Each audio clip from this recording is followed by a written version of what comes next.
धाराशिव, बीड, लातूर स्थानिक विधान परिषद निवडणूक जी आहे ती आता अंतिम टप्प्यात आलेली आहे आणि प्रचार सुद्धा त्याचा अंतिम टप्प्यात आला आहे. दोन्हीही उमेदवार प्रचारामध्ये अंतिम टप्प्यात आहेत आणि महत्त्वाचं म्हणजे हे दोन्हीही उमेदवार धाराशिव जिल्ह्याच्या उमरगा मतदारसंघातील आहेत.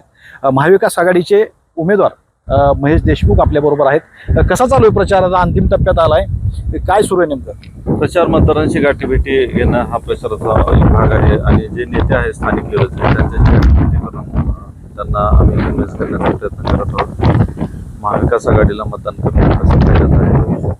एकेकाळी बसवराज पाटील जे पुढचे उमेदवार आहेत आणि तुम्ही एकाच पक्षामध्ये काम केलेलं आहे काँग्रेसमध्ये आणि आता तुम्ही त्यांच्या विरोधात लढतायत. ते तीन वेळा आमदार राहिलेले आहेत. हे कसं सगळं शक्य आहे? पाटील साहेब नेहमीच आमच्यासाठी श्रद्धेचं स्थान ठेवलेलं आहे आणि राजकारण असेल किंवा लढण्याचं असेल राजकारणामध्ये हा विषय आम्ही पाटील साहेबांकडून शिकलेला आहे. त्यामुळे कसं लढायचं हे त्यांनी शिकवलेलं आहे. त्यामुळे त्यांच्यासोबत ते आता त्यांच्या शिकवणीवरूनच लढतोय असं म्हणलं तरी चालेल. या निवडणुकीमध्ये पैशाचा बाजार होतो असं चर्चा बोलल्या जातात. नेमकं काय तसं सुरू आहे का काय? ही निवडणूक लोकप्रतिनिधीची आपणा सर्वांना माहिती आहे आणि एका लोकप्रतिनिधीला निवडून येण्यासाठी काय खर्च असतो तुम्हालाही माहिती आहे, ते सांगायची गरज नाही. त्यामुळे हे 2-5 लाखाला कोणी आता बळी पडणार नाही. निवडणूक योग्य उमेदवाराचा निवड करतील अशी अपेक्षा मतदारांकडून आहे. म्हणजे आता पैशाचा बाजार होणार नाही असं तुम्हाला? पैशाचा बाजार होईल नव्हे तो भाग वेगळा आहे, पण मतदार योग्य उमेदवाराला मतदान करतील. मतदान गुपित आहे आणि मतदान जरी कुठे बाहेर इकडे तिकडे गेलेले असतील, काही झाले असतील, सहलीवरती जातात येते, त्याच्यामुळे काय असं काही फरक पडणार नाही. जास्त मतदान सुजान मतदार आहे, योग्य उमेदवाराला मतदान करेल. गुपित मतदान आहे.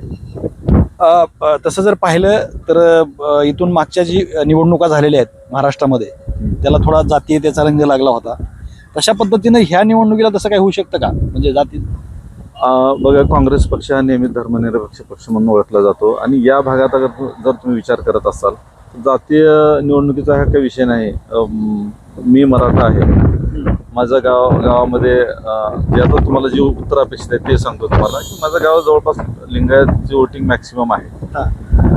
त्या गावातून मला आजपर्यंत तालुक्यात कुठल्या उमेदवाराला लीड दिली नसेल तेवढी लीड मला त्या समाजातून किंवा त्या आमच्या भागातून आमच्या गावातून दिली आहे. त्याच्यामुळे जातीवरती राजकारण हा विषय होणार नाही. पण या भागामध्ये मराठा असतील, दलित असतील, मुस्लिम असतील, हे सर्व मतदार महाविकास आघाडीच्या पाठीमागे ताकदीनं उभे राहणारे आहेत. त्याच्यासोबतच लिंगायत असतील, म्हणजे सर्व समाज आहे योग्य उमेदवाराच्या मागे ताकदीनं उभे राहील. तुम्ही जरांगे पाटलांची भेट घेतली होती, काय बोलणं झालं नेमकं ह्या निवडणुकीच्या संदर्भात? त्यांना फक्त सांगायसाठी गेलो होतो, त्यांचा आशीर्वाद घेण्यासाठी गेलो होतो की मी निवडणुकीला थांबलोय. त्यांचा एक कार्यकर्ता आहे, त्यांचा एक सेवक आहे. जरांगे पाटील मराठा समाजासाठी, मुस्लिम समाजासाठी, दलित समाजासाठी सगळ्यांचंच नेतृत्व करणारे एक चळवळीतलं नेतृत्व आहे. त्याच्यामुळे त्यांचा आशीर्वाद घेणं नेहमीच आमच्यासाठी काही निवडणूक आहे अशातला भाग नाही. आम्ही नेहमीच कधीमध्ये शक्य होईल त्यावेळेस आम्ही भेटण्याचा त्यांना प्रयत्न करतो. त्यांचा आशीर्वाद घेण्यासाठी, त्यांच्या शुभेच्छा घेण्यासाठी आम्ही गेलो.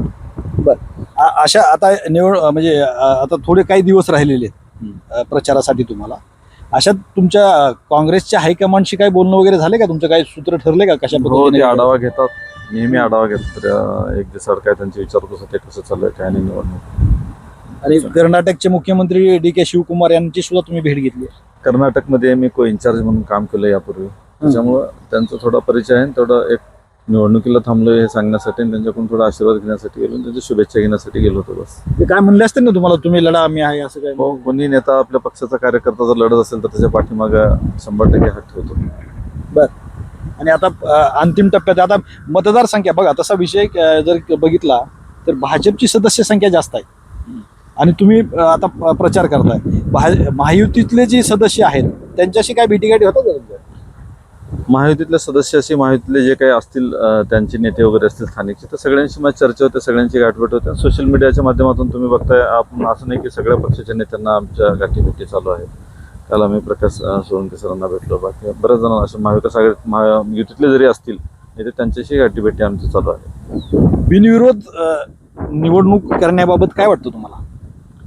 तो लोकशाही संपवण्याचा विचार आहे. बिनविरोध निवडणूक, कधी लोकशाहीमध्ये निवडणूक होणं अत्यंत गरजेचं आहे. मताचा अधिकार त्या मतदाराला मिळाला पाहिजे ही अपेक्षा आहे. त्याच्यामुळे बिनविरोध निवडणुका टाळणं गरजेचं आहे.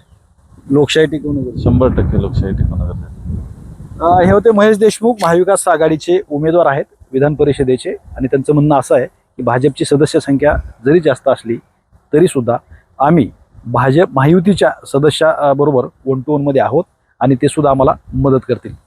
श्रीराम क्षीरसागर, TV9 मराठी, धाराशिव, उमरगा.